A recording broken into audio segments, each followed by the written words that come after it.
Olá, bem-vindo novamente à nossa aula de Direito Civil. Nós já estamos há algum tempo começando a entrar na nossa parte de negócios jurídicos, os atos, os fatos, que vocês conheceram na aula passada. Então hoje nós vamos classificar quais são os tipos de negócios jurídicos que nós temos. Se você estiver ainda com alguma dúvida, volte na aula anterior. Lembre-se do que é um fato, do que é um ato e do que é um negócio jurídico para que você consiga aproveitar ao máximo a classificação dos negócios jurídicos. Primeiramente, na sua apostila, para me acompanhar, página 26 em diante, certo? Então vamos lá. Na nossa classificação, nós vamos fazer um combinado. São muitas classificações, veja só, nós vamos do item 1 até o 9. Para isso, na aula de hoje, nós só iremos do 1 ao 4. Vamos dividir dessa forma? Na próxima aula, nós pegamos do item 5 até o item 9. Combinado? Então, vamos lá.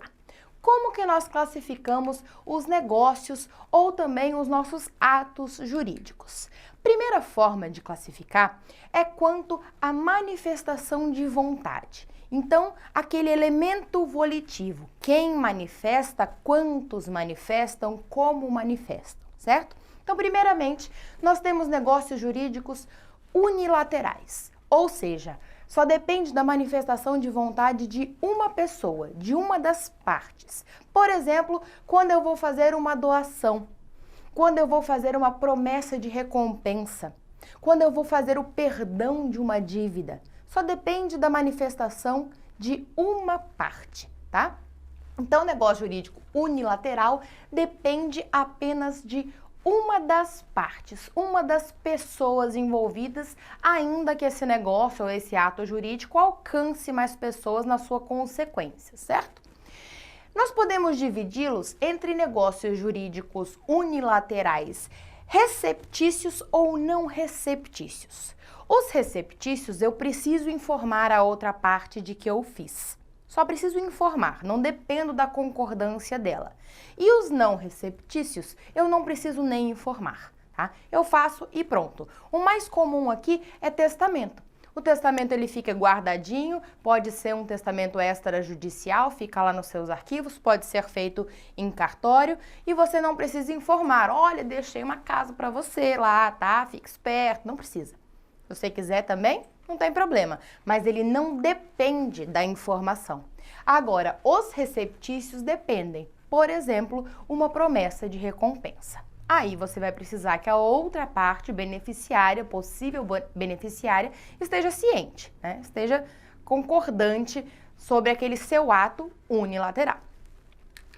Outra forma de classificar são os negócios jurídicos bilaterais. Exatamente o contrário do unilateral. Eu não preciso só de uma parte manifestando. Eu preciso das duas. Eu preciso das duas pontas em concordância, com vontades coincidentes, tá? É o caso de um contrato. É o caso de um casamento, né? Eu quero casar, a outra pessoa tem que dizer sim também. Eu quero vender, a outra pessoa tem que querer comprar.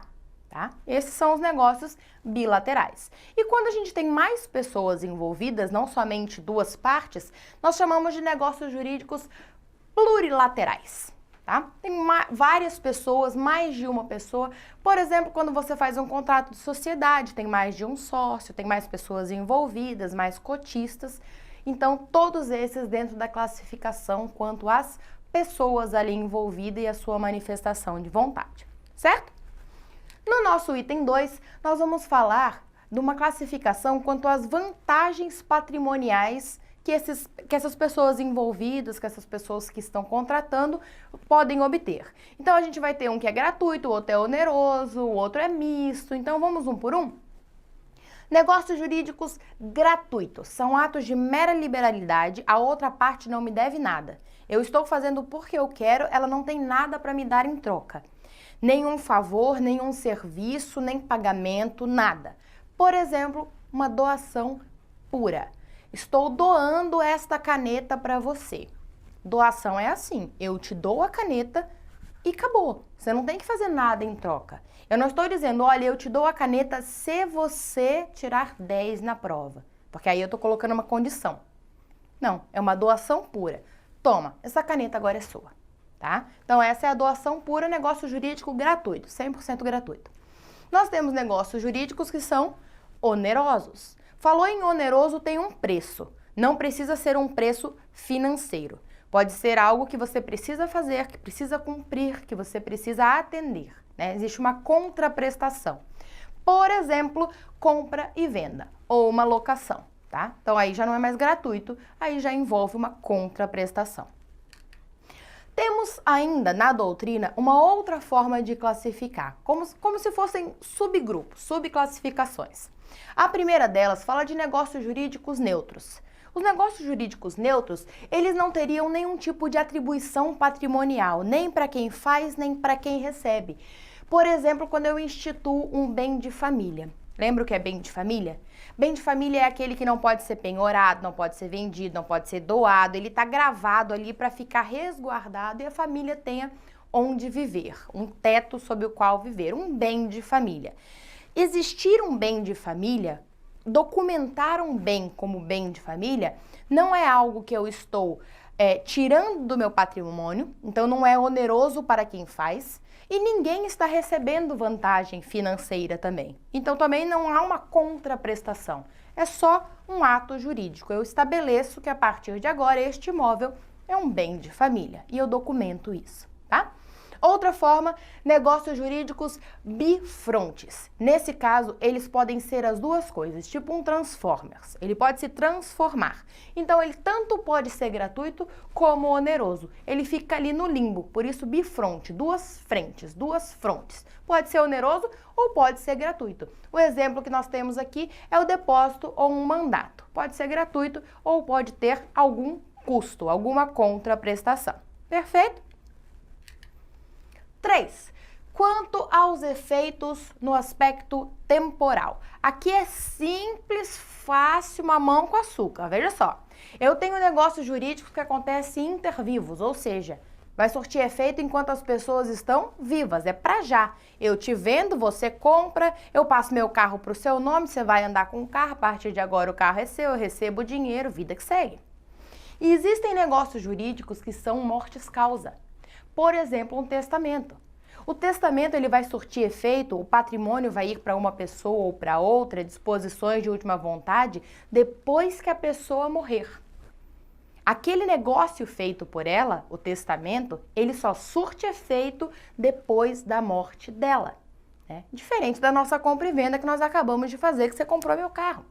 Né? Então, simples, fácil, intervivos e causa mortes. Perfeito? 4. Quanto à necessidade ou não de formalidade, de solenidade. Alguns negócios, alguns atos e negócios jurídicos, a lei prevê a forma como deve ser feita. Se eu falar para você nota fiscal, você já imaginou a nota fiscal? Ela tem um padrãozinho, não tem? Se eu disser para você cheque, esse título de crédito não tem um padrão também para ser feito? Todos os casamentos que você foi na vida, não tinha aquela pergunta assim, é de livre, espontânea vontade que você, fulano, aceita Beltrana e vice-versa, e as pessoas tiveram que dizer sim. Essa formalidade está prevista na lei. Todo mundo teve que assinar, tinha testemunha. Então, quando eu tenho um negócio jurídico formal ou solene, ele segue um padrão pré-determinado pela norma, pela lei, tá? Se ele não for feito dessa forma, ele é inválido. Matrícula de imóvel, escritura pública, procuração pública, tudo isso tem formalidade, tem solenidade. Outras coisas são mais informais. Elas podem ter validade, elas têm validade, mesmo que não sejam feitas de determinado padrão. Por exemplo, eu posso comprovar que você me pagou este carro de muitas formas. Se eu te der um recibo, é uma prova de pagamento? É. Se você apresentar o comprovante de transferência do valor do veículo para minha conta, isso é uma prova de pagamento? É. Se nós usarmos uma conversa de WhatsApp no judiciário para falar, tá aqui, ó. Quando eu mandei o comprovante para ele, ele disse que estava tudo ok, que tinha recebido. Isso é prova de pagamento? É. Então, quando nós falamos em determinadas locações, determinados pagamentos, recibos, nós não temos uma solenidade específica. Dependendo de como for feito, vale também. Agora, não existe casamento de qualquer jeito, documentalmente. Não existe testamento de qualquer jeito. Ele tem formalidade para existir. Compreende? Vamos lá? A partir da nossa próxima aula, nós veremos os itens seguintes. Lembra que nós dividimos? Então, revise primeiro os tópicos iniciais, aqueles que eu gravei em vermelho no primeiro slide para vocês. E na nossa próxima aula, nós vamos ali do 5 para baixo. Combinado? Continuando as nossas classificações. Muito obrigada e até a próxima!